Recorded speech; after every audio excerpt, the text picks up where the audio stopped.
DADCAMP dads. My name is Matt Crittendon, and I'm a 4-year veteran of DADCAMP. I've attended DADCAMP High School with my son Braden, who is now 16 years old, and I've attended DADCAMP 1st through 5th grade boys with my son Kylan, who is now 9 years old. And this is June 2020. What I wanted to talk about in our DADCAMP Plus video was some of the differences and some of the similarities that we share as dads. It's sad this week that we need to highlight a difference. We saw a man named George Floyd brutally lose his life on video at the hands of a white police officer this past week. And it brings up a difference that I have as a dad because of my skin color. If any of you dads watching out there are white, this will be something that you may not be able to relate to. I had to have a conversation with my 9-year-old this week. I've already had the conversation with my 16-year-old a couple of months ago, but with my 9-year-old about how he needs to be thinking and speaking and behaving in order to survive a future encounter with a white police officer. I had those encounters many times growing up as a teenager in Kokomo, Indiana. I also experienced those things while I lived in New Orleans, while I lived in Syracuse, while I lived in Indianapolis. So I felt a deep sense of mourning when I saw that video, and I felt a deep sense of responsibility to my sons to make sure that my 9-year-old understood the conversation, and then to reiterate it again to my 16-year-old. It's sad that our country is in this state with racism and with injustice, and as a dad I have a responsibility to help my sons navigate these times. But even if you're a white dad, if you're a Latino dad, a Hispanic dad, an Asian dad, an Indian dad, a Middle Eastern dad, you share that same responsibility. All of the dads watching this video, I encourage you to have these conversations with your children, sons and daughters, no matter what color your skin is, because they need to hear from you. They need you to lead them through these conversations.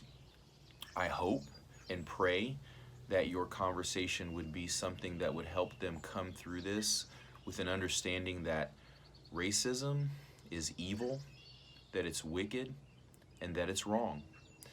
And also that it would be a conversation that would help them understand that injustice in any form is wrong. Now, I am a strong believer in Jesus Christ, and my faith informs me of what is right and wrong. And in all the scriptures, I continuously find that this is something that God and that Jesus detests.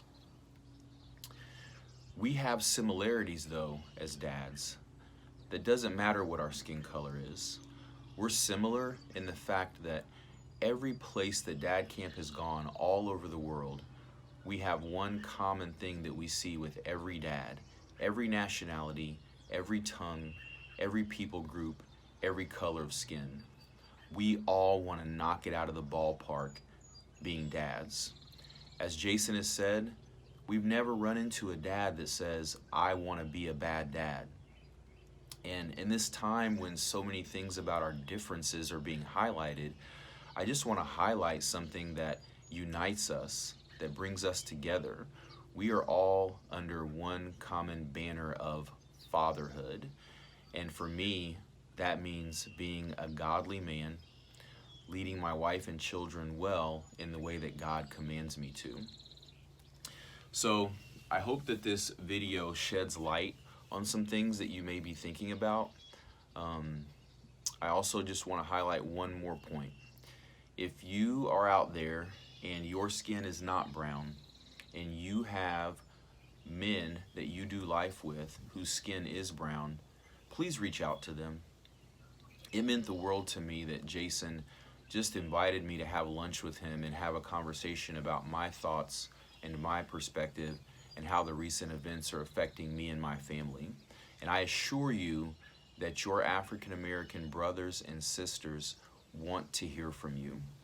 Silence for us feels like it's almost as if you're saying, well, this is okay, or you're saying, I don't really care, or at a minimum, I don't really care how it's affecting you and your family. So I encourage you, it doesn't matter if you're uncomfortable. Can it be awkward? Yes. Can it be a bit scary? Yes. Can you be concerned about the fact that maybe you don't know the exact words to say? That's okay.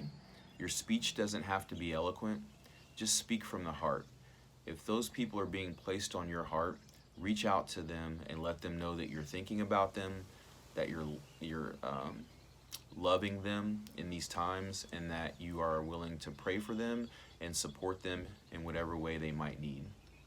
So, under that banner of fatherhood, let's stake our claim this year.